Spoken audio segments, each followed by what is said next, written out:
A most original and creative talent in our business. Would you welcome Mr. Orson Welles? Ladies and gentlemen, Orson Welles again, come to call for another visit. Good evening. This is Orson Welles. Stay tuned. Right after this episode. For our discussion. This is Orson Welles speaking. The Mercury Theater, as we've had occasion to mention on this program before, is presently offering the Broadway public a musical divertisement in 34 scenes entitled Around the World. Our opening last week was greeted from some critical quarters with salvos of abuse. And last Sunday we mischievously threatened this part of the press with the vengeance of voodoo. The news today is not that any critics have dropped dead, but that Around the World is still alive and kicking. We've just had a fine big Saturday doubleheader, and it does begin to look as though our much bedeviled show, maybe in spite of all the hexing and heckling it's had to take, an authentic hit. I celebrated these joyous hopes after the show last night with our company manager, a stern-faced stalwart of the playhouses, name of Hugo Schaff.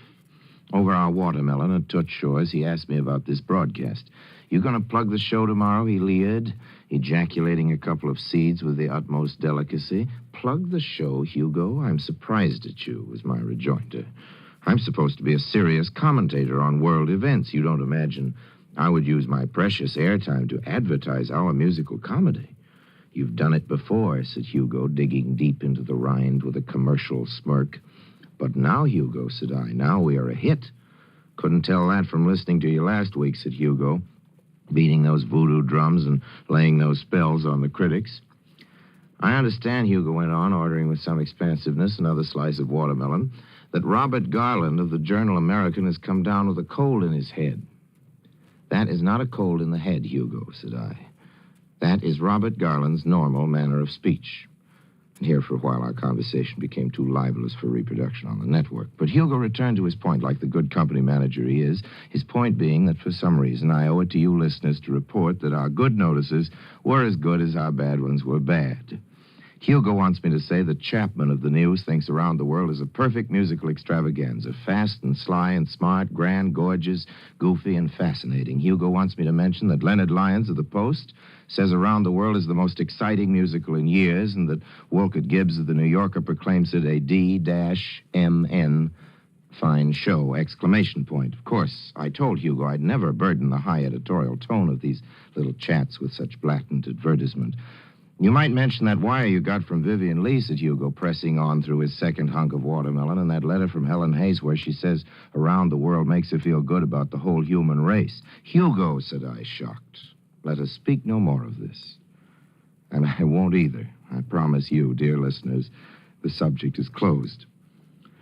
"Well, what are you going to talk about?" said Hugo after we signed the check at Toots's and started out on a stroll towards the plaza. He never should have asked me that one. The penciled manuscript of this broadcast was out of my pocket in a flash. I buttonholed my worthy manager in an ancient mariner's grip and read him the following. Here it is. It's labeled Politics. A little man whose temporary address is 1600 Pennsylvania Avenue is having a bad case of nerves. All over Washington, they're babbling about strikes, about power, about labor union bosses getting too big for their britches. The talk is about cracking down. The mood, however, is more like that of cracking up.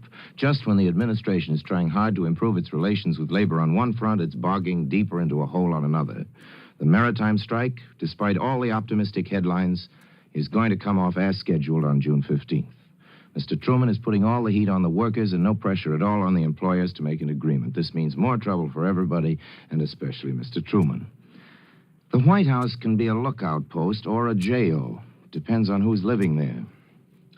A year ago, before Harry Truman became president, he lived a very simple life, a wholesome, homey kind of existence it was. He and Bess, that's Mrs. Truman, and their daughter Mary Margaret, lived in a plain 5-room apartment on Connecticut Avenue, not a very fashionable apartment, no maid. Mrs. Truman did her own cooking. They paid less than $100 a month rent. Harry Truman knew then what it meant to make both ends meet on a senator's salary, and besides, he had to keep up a home in Missouri. As a matter of fact, Bess was on the senatorial payroll because the extra money was sorely needed. When this fact became public, Mr. Truman said that Mrs. Truman helped to write all his speeches. She's not on the payroll anymore, so I guess she doesn't work on his speeches anymore. Personally, I think Mrs. Truman should help Mr. Truman write his speeches again. He was making a lot better speeches a year ago. In those days, Harry Truman didn't walk around with a squad of Secret Service men on his tail. He came and went as he pleased, and many a Saturday night he could be seen on Connecticut and Wisconsin avenues pushing a little wire carriage through the grocery store behind the missus as she did her shopping. In those days, Harry Truman knew what a pound of butter cost.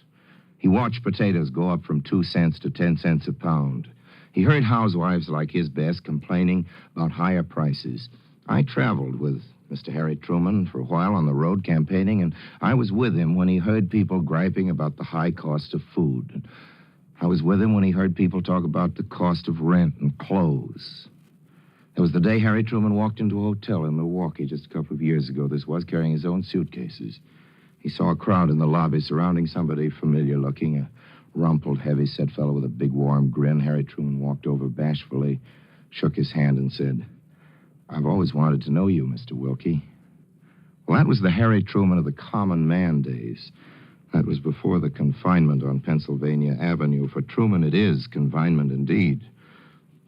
As we said, the White House can be a lookout post or a jail. It just depends on who's living there. Depends on the president and the president's friends.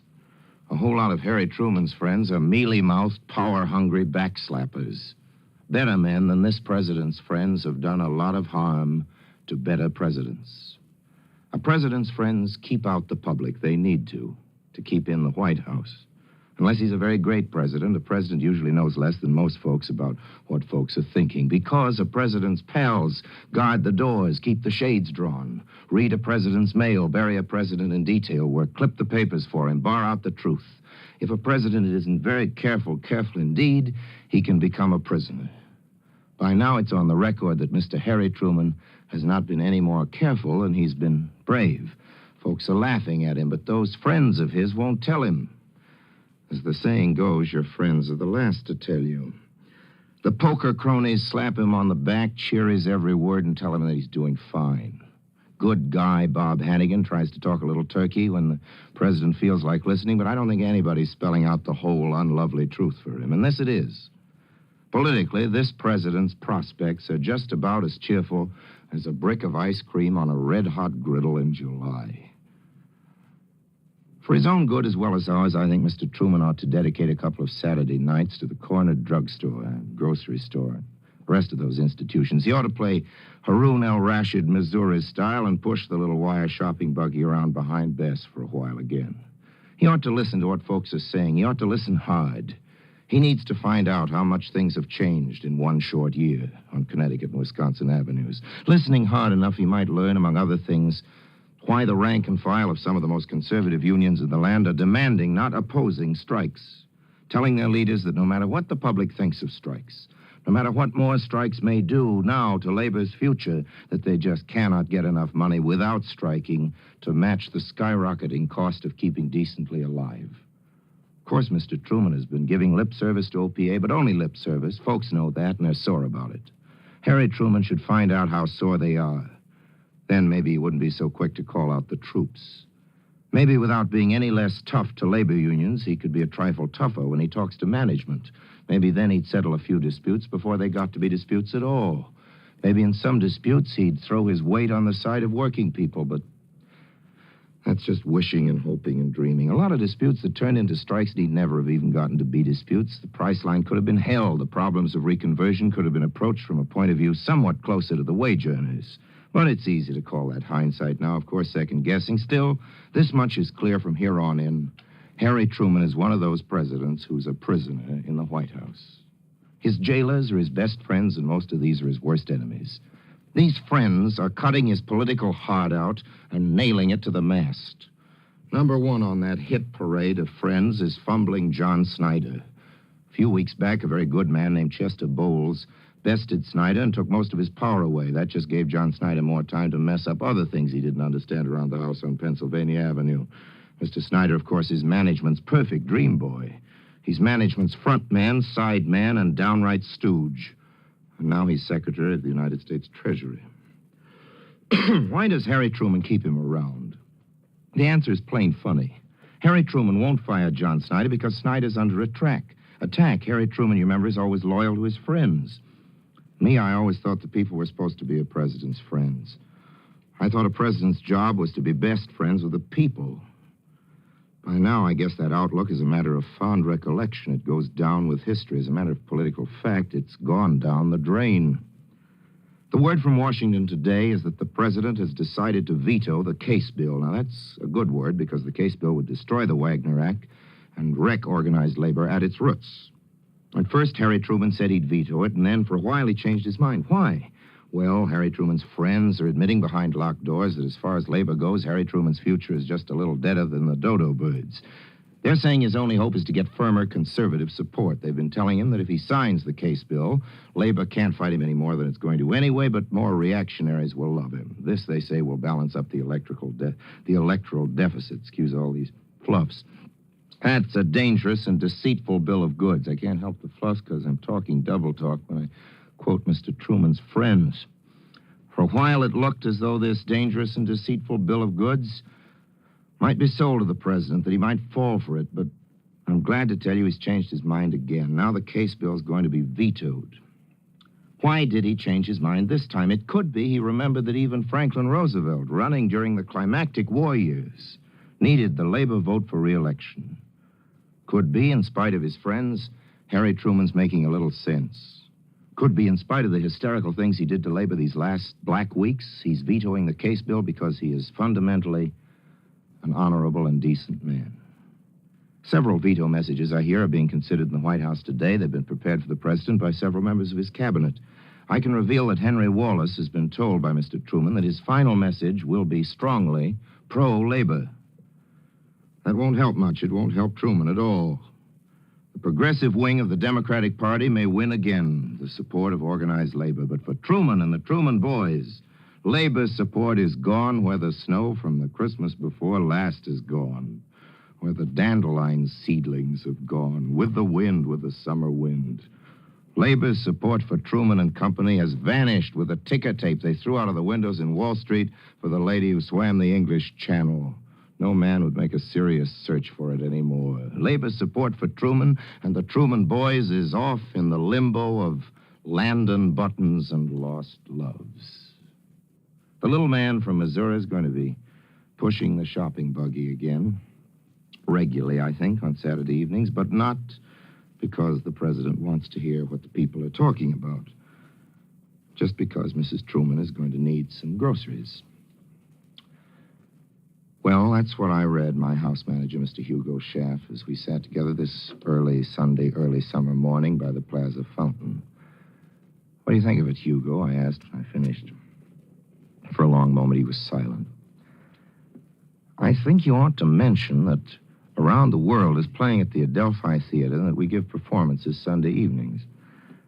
Now, ladies and gentlemen, that may not be the typical reaction of the man in the street to this editorial, but I pass it on to you for what it's worth of the Mercury anyway, and with that plug, my warmest thanks to you for your good-humored forbearance. Well, it's been our custom on these Sunday broadcasts to read your letters. They come on many subjects and express many viewpoints. Our thanks for quoting them is expressed by means of a radio, a 5-tube table model. This week's radio goes to J.M. Kirsch of Philadelphia for the following, which I quote in part. Mr. Wells, the United States Senate is considering a bill to give the president the greatest powers over workers ever invested in the office of the president since the beginnings of this country. He will have the right, under certain conditions, to throw union leaders in jail, to draft striking workmen into the army, and also theoretically to have court-martialed and shot any such drafted striker who refuses to work while in uniform. I cannot believe that the solution to the present labor turmoil is a law which would establish involuntary servitude or which would throw the authority of government behind any business run for private profits. Negotiations between employees and employers has and will remain to be the best method of labor relations. More thought by the Congress on this phase would be far more in order than consideration of a bill, the main purpose of which is punishment. For this excellent thought, Mr. Kirsch, our thanks, and to radio and to you, ladies and gentlemen, for listening. Our thanks again. Please join me the same time, same station next week. Until then, I remain, as always, obediently yours. This is ABC, the American Broadcasting Company. Well, hello again. This is Buck Benny speaking. I'm joined with my Orson historian, Vincent Longo. We have Catherine Fuller Seeley over here, who is our Jack Benny and just general history of folk. And we have Terry Phillips, who is our imaginary theater man. So anyway, so for this episode of Orson, let's go ahead and hop into it and have Vincent take us through what he noticed in this episode. That was a good one. It was a little bit of both, where he's talking about his production a little bit, and then gets real serious dive into politics as well. So go ahead, Vincent. Yeah, so as you mentioned, after a month or so of using this show primarily sort of explicitly to promote around the world, I think Wells has realized that people, including most of us on this podcast, are sort of a bit tired of it taking over the program. And so I appreciated this episode because he gets a little bit more creative. He's not willing to throw it out, not promote around the world in it. There's too much at stake, but he frames it as the whole thing as a transcript of a conversation with this tour manager, right, at Toots Shor's bar. And so I thought that was like, okay, it's sort of a cheat, but it's sort of a creative one. And so I gave him that. But as listeners will note, Wells is in much better spirits than he was last week, and there's several reasons for that. One is that they survived the week. Sometimes in Broadway you don't get out the first week. They have, and reviews that have come in late. Most reviews, as I've mentioned before, come in on premiere weekend, but the later reviews are coming actually very good. They still have the same problems. So I pulled up the New Yorker review, which came out a week later than the premiere. They still mention the quote, "If God can forgive me, Cole Porter's music and lyrics are hardly memorable at all." So, you get the usual, but you also get him saying, this is Walcott Gibbs, he says, quote, "Most of it was a damn good show." He really thought it was amusing, but his issue is that it's too big and probably too expensive to survive. And so he implores readers to go see the show as soon as they can, because he loves it. He thinks it should go far, but he knows that it's not going to. It's a great quote. It says, "The idea of conducting an enterprise that could not possibly make money would, of course, have an almost irresistible charm for that rich, unusual mind." He's referring to Orson Welles. So he seems to think Welles knows this isn't going to make it, but go see it. So anyway, he's getting good press. He's much happier about it. He's not threatening to kill the other critics. The thing, though, that I found interesting is that he falls into the same trap that he spends last week just totally denouncing, right? He says, producers give critics way too much power by mentioning their names and mentioning great reviews. And this week, he literally does it. He says, this guy, says that it's so great. Helen Hayes wrote me and said, oh, it's amazing. And so, he seems even more like a complainer last week, even though he seemed to be giving this great point that, mentioned how these critics get power. And then he's like, well, I'm getting good reviews, so all power be to the critics. Keep my show alive. I was thinking the same thing. Also, I thought it was interesting how he didn't apologize for last week's, but he kind of downplayed it, and it was like, oh, no critics died this week, and I kind of like I was just joking last week and things, but right. He sounded a little more serious last week than he was this time, and I get it. I mean, I think he probably got a little pushback from some folks and was like, okay, I need to soften that a little bit. But yeah, I thought that was interesting what he went through. Last week, did he really put on a voodoo curse? He threatened to. He threatened to. He threatened to? Okay.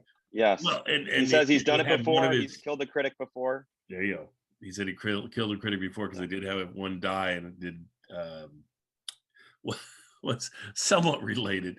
So, Kathy, did you get a chance to listen to last week's episode at all, or? Oh, you did. No, not the previous week. So okay. Yeah, so you might want to go back and listen to that one. It's a really interesting one with the whole critic thing, and it's an interesting overall episode. Strange, but very interesting. Terry, what did you think?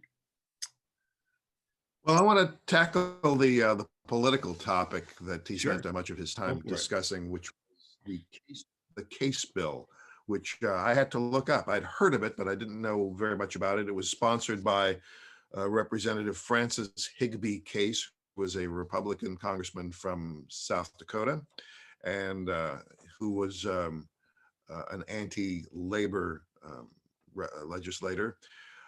This bill, the Case bill, named after him, was meant to undermine the Wagner Act, which in 1935 established the National Labor Relations Board and gave codified a lot of rights for workers in the United States.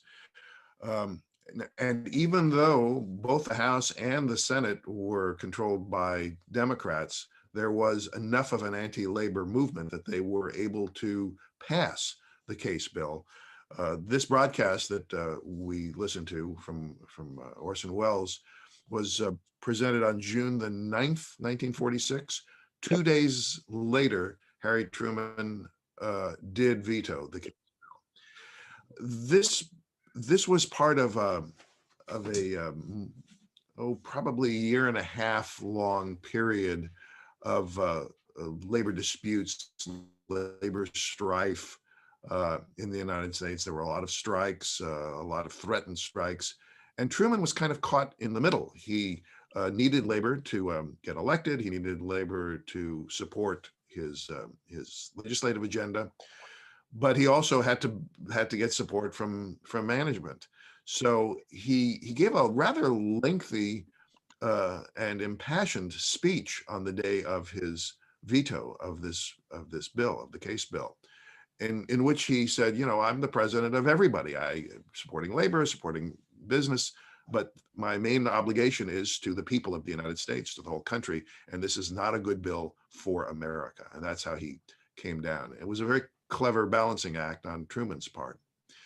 Welles was clearly on labor's side here and was a champion of many progressive causes, this being one of them. It was especially fascinating to me because everybody in the country, as today, was on one side or the other of this issue. There was no middle ground when it came to management labor disputes, and whether it was Taft-Hartley or anything else, this was an important part of American life in 1946. So I was being a lifelong labor union member and coming from a blue collar family. I was glad that this turned out the way it did, but I recognized the difficulties, the political difficulties, not just partisan, but across party lines. What a difficult, thorny issue this was, and how skillfully Truman worked around it. Ultimately, much of what was in the Case bill did find its way into either legislation or case law, you'll pardon the pun. And so there's a lot less power in organized labor today than there was in 1946. But at that moment, it was an important way for labor to maintain its power and to protect workers in the United States. Yeah. Thank you. That's a great summary of the thing and explaining it. Thank you so much. That was good. Go ahead, Kathy. I would agree. Thank you so much for that, Terry. And like when we were talking about previously, as you had mentioned, the fact that this discussion makes back then seem so long ago and far away. So when labor had that much power, we'll kind of I almost can't imagine that happening today, such as the letter that Orson read at the end of the broadcast. Is that the Case bill that would let the president draft strikers and then jail them? And oh my God. But just as you say, a window on a world where you couldn't not have an opinion, because the tremendous frustrations of all the basic things that are all the strikes that were stopping newspapers and coal and food and clothing and all kinds of things. again, we tend to paper over 1946 and just think about the sort of euphoria of the war being over and everybody running out to buy a suburban house.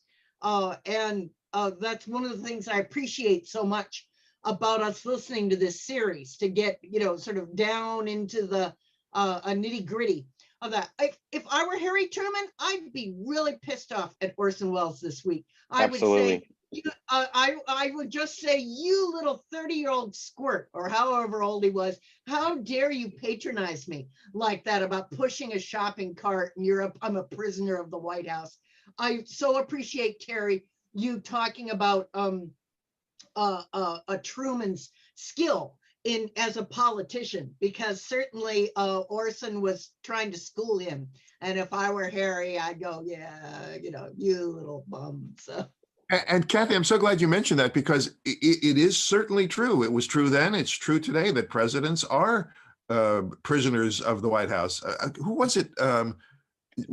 I think it was George Bush Sr. who didn't know how much a loaf of bread cost or a quart of milk, right. like that. Well, he was the one that was impressed when they used the scanner at the grocery store. That's right. For like 5 years or more at that time, and he was like, "Oh, that's a really interesting invention," or whatever. Somebody pointed out that presidents generally don't have any money on them. Why would you need cash? And it was not something new. If you'd been a senator, they don't go from average Joe, unless you're Jimmy Carter. You don't go from average Joe to president. And you're right. You're really out of touch with people in the country. And Kathy, I want to just add one more point, which is 1946, when this commentary is made and when the case bill is debated and vetoed. 50 years later, 1996. I'm working for CBS News in Detroit, Michigan, my last assignment for CBS. The Detroit newspaper strike takes place. And, Detroit, what could be a more iconic labor town in the United States, and they got their behinds handed to them.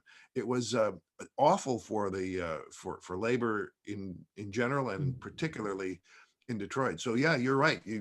It does seem like a long time ago. It comes forward to our current era, and it's kind of a pity that people are suffering so much from what should be, again, from my biased point of view, should be an obvious thing, that you want to protect the rights of everybody, including workers. Especially when all workers are facing at the same time. And Orson Welles has been so great to bring all of this in, the tremendous inflation, which is putting, the workers are not just striking because they feel like it. They're on, prices are rising so rapidly that they're going, our families will starve if we don't do something. So I said, I appreciate he's got all the balls in the air and really explaining every week a very complicated situation. So Kathy, to build on your point about Welles trying to school Truman, I think that's this is the first time where he's actually really called out Truman at length. We noticed from the many episodes, he mentions Truman. It's usually like a one-off joke, or in fact, he sort of mentions him by not mentioning him as sort of a criticism. But here the gloves are off. Ironically, after Welles even learns that he's going to veto the bill, which is sort of what Welles wants, but Welles sort of has just said, like, I've had enough, progressives had enough. But what I think is really interesting about his characterization is Welles's point is sort of populist in the sense of, like, Truman has lost touch with the common man. But his characterization of Truman is not just one of sort of the everyman. It's actually extremely domestic. And in fact, it's sort of non-masculine, at least how that would be constructed at that time. He's talking about the shopping cart. He's saying that his wife, he should have keep writing speeches with his wife because his wife was better. And so these aren't just like saying he's lost touch with the common man. I think sort of at this point, you would have been hearing, Truman, you're not a man, you're not, this strong person. And so it's really insulting, certainly in 1946. Yeah, you're absolutely right, Vincent. And it's the same a Rooseveltian stance, about, oh, Truman, you're going to be a one-termer. You're nowhere like our God, FDR. In the same way that Kennedy folks would, really insult Johnson. And so it goes on and on. So, but very good point. Well, and just hearing all this, it makes me think about a run for president because I already have a lot in common with them. I have no cash, and so I think that makes me a future Can you president. push a, can you push a cart? And I can push a cart. It's got everything that I need. So, I thought it was interesting too, the piece that he really hit on with the whole. It's too late to reach out to labor and things. You already that's done. They've abandoned you and they're not going to be coming back and all that sort of thing. Um, it just made me think of how so many politicians are, and I get it, you're trying to reach out to other constituencies and trying to broaden your base, but so often the things they're trying to do, they go so out of their way to try and win a base that's not going to go their way. I mean, you can appease them all you want and they're going to go, no, no, no, I'm not going to vote for you. So and I never quite get how they continue to sometimes think, oh, I can, maybe if I keep on doing these things, they'll come around. And unless you've got a long-term plan of 20 years that you're going to slowly win back this group of people, it's hard to do in a year or two of somebody that's been against you or your party or whatever for 10, 20, 30 years. Yeah. For me, it's a reminder though of how liberal Wells is. So, you know, a friend told me recently, he's studying Edward R. Murrow, and he said Murrow, like Wells, you know, was very anti-Truman, and he couldn't get himself to vote in the next election because he didn't want to vote for Truman, but of course he didn't want to vote for the Republican. And I'm sure Wells was that vein, but of course Truman wins, right? So, Wells is saying, it's not going to work out for you. It is a squeaker, that's for sure. But, Wells is, I think, convinced he's probably not going to win, but clearly Wells, it's close, but he's not quite as in touch with everybody as he thinks. Yeah. And wasn't it interesting that that Wells also went after Truman's supporters, his pals, his inside, his inner circle? That it wasn't just Truman; it was his Secretary of Commerce, Secretary of Treasury, and he even went back and hit on who was it? The OPA director, because that's still a lively issue in 1946. I mean, he was. You're right. He was. The gloves were off. He was going after the entire Truman administration. Well, and to me, I spend most of my time listening to comedies and dramas and things, written works for radio. I don't know enough about the commentary, the other commentaries at the time and things. Was there anything like this? I mean, I've never heard anything like this where you go through and you name all these individual people and you smash them. And I mean, he was really going out there. And if this is the only thing that exists like this in radio, to the listener, it would be like, whoa, what's going on? He's bashing everybody and that I never hear on radio. Well, wasn't Walter Winchell doing this sort of thing? Was he? That's the thing. I don't know. I know of Walter Winchell, but I haven't listened to enough of his shows to know whether he takes out individial people like that or not. Well, sure. Well, you'd run up against if all the other shows are sponsored. You've got the sort of sponsors control. So there was lots of room for conservatives. Your H.E. Kaltenborns, your I would say your Father Coughlin's. There were plenty of room for conservatives to yell at what was going on. My guess is that the number of very liberal voices was dropping, but we're also there's so much local and regional radio. This is where stations in New York City who are maybe, shows that are not on the ABC network, but also local might be going on. And it's we'd have to do a lot more research to find out. Yeah, I was going to say, it'd be one thing if, like you say, a lot of local radio that we haven't heard was bashed, and he could listen to that and go, oh, well, they're doing this too, so I can jump on board and do this. I mean, I don't know how innovative or unique what he was doing was. It sure, to me, feels like that, but I don't know at the time whether it felt that way or not. So anyway, anything else to add about this episode? Are we good?